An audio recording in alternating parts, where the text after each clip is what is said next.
안녕하세요. 인사이트 코리아입니다.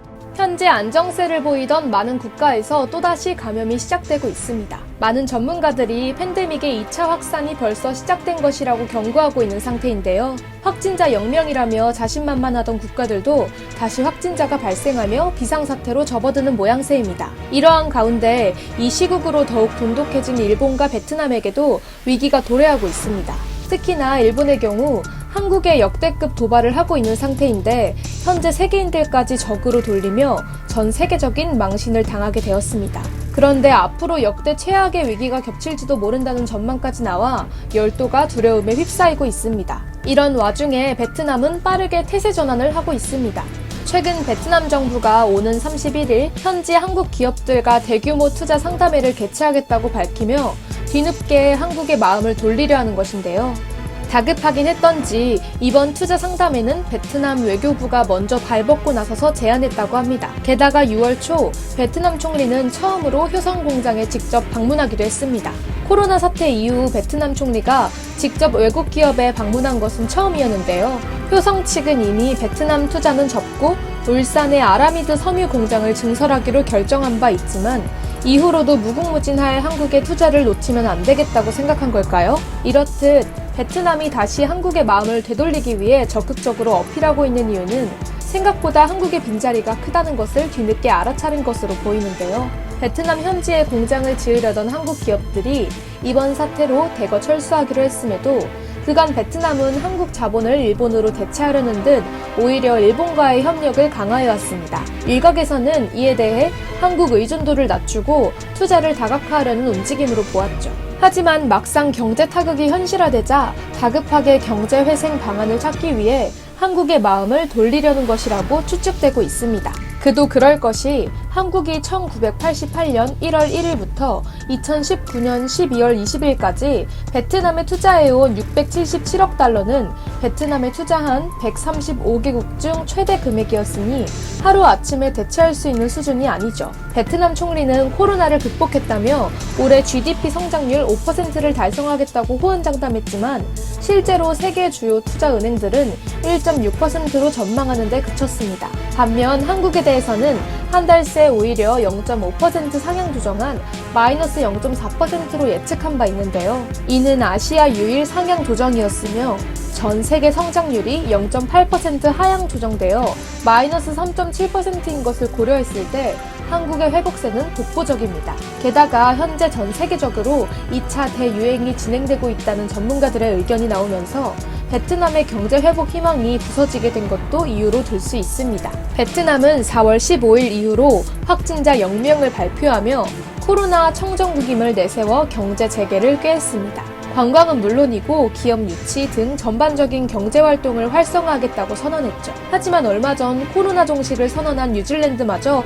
다시 확진자가 발생했으며 남미에선 감염자가 폭발 중이고 아시아 등지의 감염자도 며칠째 증가세를 기록하며 심상치 않은 움직임을 보이고 있습니다. 코로나 청정국을 외치며 관광 특수를 노리던 베트남에게는 청천벽력 같은 소리죠. 이러한 2차 대유행 소식에 베트남이 서 있던 얄팍한 얼음도 언제까지 유지될지 알 수 없게 된 것입니다. 한편 최근 일본은 한국에 역대급 도발을 하며 한국을 정말 화나게 만들었는데요.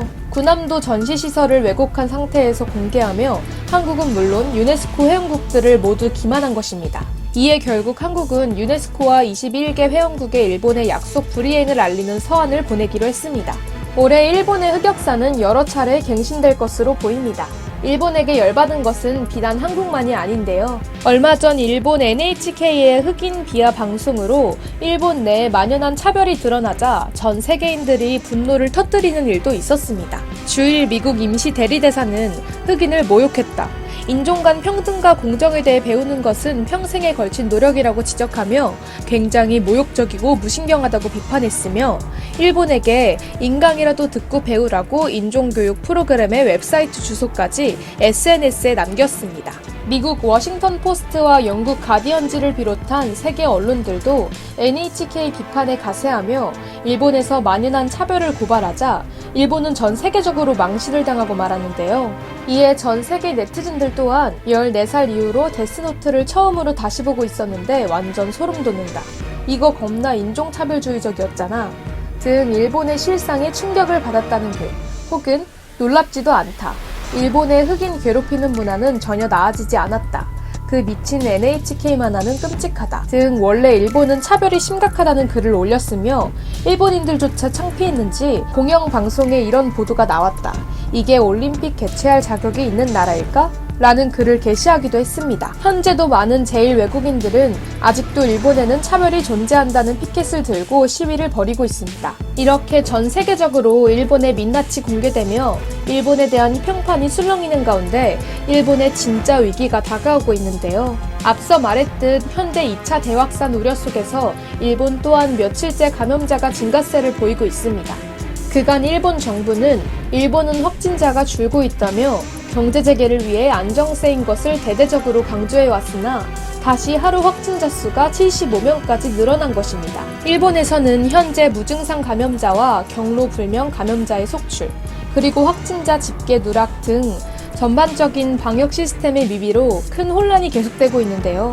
현재까지도 일본은 경증상 확진자의 경우 PCR 검사를 하지도 않고 14일 격리가 끝나면 음성으로 간주해 다시 사회로 복귀하는 시스템이 이어지고 있습니다. 본격적인 2차 대확산이 시작된다면 일본은 두려운 결과를 맞게 될 것으로 전망되고 있는데요. 이러한 가운데 곳곳에서 지진 전조 현상이 감지되며 일본은 두려움에 휩싸이게 되었는데요. 미우라시 소방당국 담당자는 며칠 전부터 가스 냄새가 난다, 타는 냄새가 난다는 신고가 150건 이상 접수되었으며 냄새로 인해 이상 증상을 호소하며 병원으로 이송된 사람도 있다고 말했습니다. 이러한 정체불명의 냄새는 급속도로 광범위한 지역에 퍼져 다른 시에서도 제보가 속출하고 있다는데요. 한 교수는 해당 냄새가 안반 균열 시 발생하는 냄새와 유사한 특징을 보인다며 지진으로 이어질지도 모른다고 말했습니다. 일부 전문가들은 2011년 동일본 대지진급의 대규모 지진이 발생할 것으로 예측하고 있다는데요. 아직까지 확실하지 않은 단계로 살펴보는 정도라고는 하지만 또다시 일본 열도를 패닉으로 몰아넣지는 않을까 우려가 커지고 있다고 합니다. 만약 현재와 같이 팬데믹을 제대로 통제하지도 못하는 일본의 상황 속에서 지진과 같은 재난까지 겹친다면 그야말로 아비규환이 벌어질 것으로 보이는데요. 인명이 달린 문제인 만큼 일본은 다른 나라와 외교 논란을 빚을 시간에 조속히 국내 사정을 돌봐야 하지 않을까요? 앞으로 다가올 팬데믹의 N차 웨이브 속에 세계가 바짝 긴장하고 있습니다. 한국 또한 여태까지처럼 침착하게 위기를 극복할 수 있기를 바라겠습니다. 지금까지 인사이트 코리아였습니다. 감사합니다.